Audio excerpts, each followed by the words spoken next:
احساس صداقت رکھتا ہوں، آئین عدالت رکھتا ہوں، احساس صداقت رکھتا ہوں، آئین عدالت رکھتا ہوں، آنکھوں میں حیا دل میں غیرت توفیق شجاعت رکھتا ہوں۔ حضرات گرامی، قدر شخصیات، یہ بات حالات حاضرہ کے مابین روز روشن کی طرح آیا ہے کہ محسن کائنات سرکار دو عالم صلی اللہ علیہ وسلم کے بعد اگر کوئی جماعت اللہ تبارک و تعالی کے نزدیک محبوب و منظور و مشکور ہے تو وہ صحابہ کرام کی جماعت ہے، کیونکہ اللہ رب العزت نے انہیں اسی دنیا کے اندر رہتے ہوئے اپنی رضا کا پروانہ دے دیا ہے اور جنت کی بشارت سنا دی ہے۔ اور آج یہ غیر مقلدین 1.5 میٹر لمبی زبان کر کے صحابہ کرام پر تنقید کرتے ہیں اور یوں کہتے ہیں نحن رجال وہم رجال، کہ ہم میں اور صحابہ کرام میں کیا فرق ہے؟ ارے یہ فرق ہے کہ تو زندگی دنیا کی خیر مستیوں میں گزارتا ہے اور صحابہ کرام نبی کا کلمہ لے کر اور اللہ تبارک و تعالی کا کلمہ لے کر میدان میں زندگی گزارتے تھے۔ تو اپنے پیٹ کا فکر مند ہے اور صحابہ کرام سارے عالم کی فکر لے کر زندگی گزارتے تھے، یہ فرق ہے۔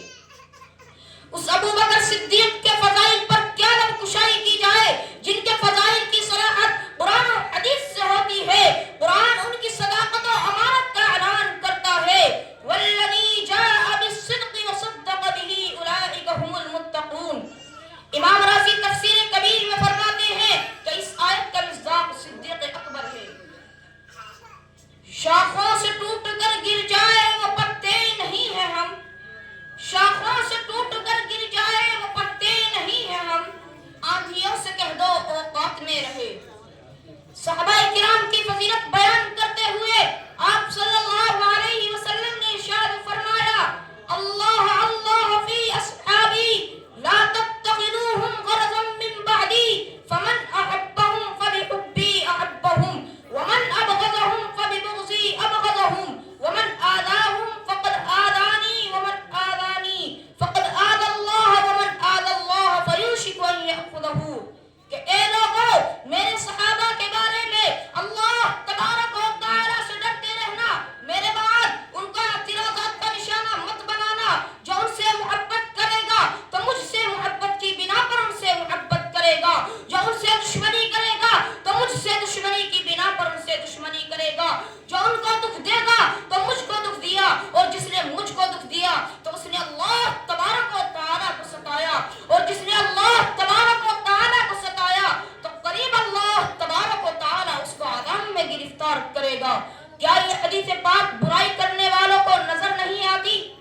یاد رکھو، جو لوگ صحابہ کے تقدس اور دامن عفت کو تار تار کر رہے ہیں وہ نبی پاک علیہ الصلوۃ والسلام سے کھلا کھلا بغاوت کر رہے ہیں۔ مسلم شریف کی روایت ہے کہ نبی پاک علیہ الصلوۃ والسلام نے کھلے الفاظ میں فرمایا، لا تسبوا احدا من اصحابی، کہ میرے صحابہ میں سے کسی کو بھی برا بھلا مت کہو۔ دوستو، حیرت کا مقام ہے کہ دنیا کی سب سے مقدس کتاب قرآن پاک تو کنتم خیر امت اخرجت للناس کہہ کر ان کو خیر امت کے لقب سے نواز رہا ہے۔ قرآن پاک تو رضی اللہ عنہم ورضوا عنہ کہہ کر ان سے اللہ تبارک و تعالی کی رضامندی اور خوشنودی کا اعلان کر رہا ہے۔ قرآن پاک تو وَأَعَدَّ لَهُمْ جَنَّاتٍ تَجْرِي مِن تَحْتِهَا الْأَنْهَارُ کہہ کر ان کو جنت کا سرٹیفکیٹ اور سند دے رہا ہے۔ قرآن پاک تو وَكُلًّا وَعَدَ اللَّهُ الْحُسْنَىٰ کہہ کر ان کے جہنم سے دور ہونے کا اعلان کر رہا ہے۔ مگر ہم ہیں کہ ان کے پیروں کی دھول بھی نہیں مگر صحابہ پر تنقید کرتے ہیں، ان کی برائی کر رہے ہیں۔ رب ذوالجلال کے امتحان کے بعد اور اس کی رضامندی کے بعد صحابہ کرام کو تنقید کا نشانہ بنانا بدبختی نہیں تو اور کیا ہے؟ وآخر دعوانا الحمدللہ۔